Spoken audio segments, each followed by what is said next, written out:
বাংলাদেশ থেকে স্থলপথে পণ্য আমদানিতে নতুন নিষেধাজ্ঞা জারি করেছে ভারত। বাংলাদেশ প্রতি বছর প্রায় $700 মিলিয়ন পোশাক রপ্তানি করে ভারতে।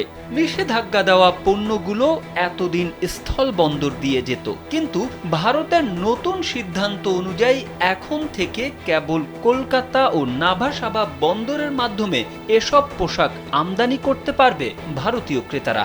শনিবার দেশটি জানায় বাংলাদেশের নির্দিষ্ট কিছু পণ্য স্থল বন্দর দিয়ে ভারতের উত্তর পূর্বাঞ্চল সহ কয়েকটি রাজ্যে প্রবেশ করতে পারবে না।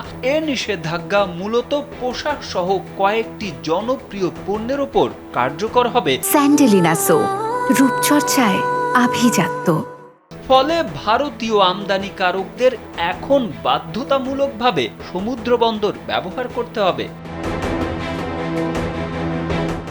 ভারতের এই সিদ্ধান্তের ফলে প্রায় $770 মিলিয়ন বাণিজ্য ঝুঁকিতে পড়বে বলে মনে করছে global trade research initiative GTRI। এ পরিমাণ বাংলাদেশের ভারতের সঙ্গে মোট রপ্তানির প্রায় 42%।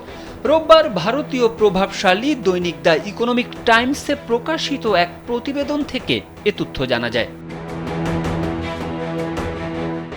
GTRI বলছে, ভারত সরকারের এই সিদ্ধান্ত কেবল অর্থনৈতিক নয়, এতে কূটনৈতিক বার্তাও নিহিত।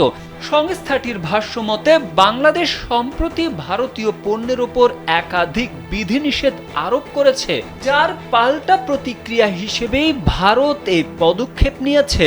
বিশেষ করে বাংলাদেশের প্রধান উপদেষ্টা ডক্টর ইউনূস সম্প্রতি চীন সফরে গিয়ে ভারতের উত্তর পূর্বাঞ্চলীয় রাজ্যগুলোকে সমুদ্র পথ থেকে বিচ্ছিন্ন বলে অভিহিত করেন।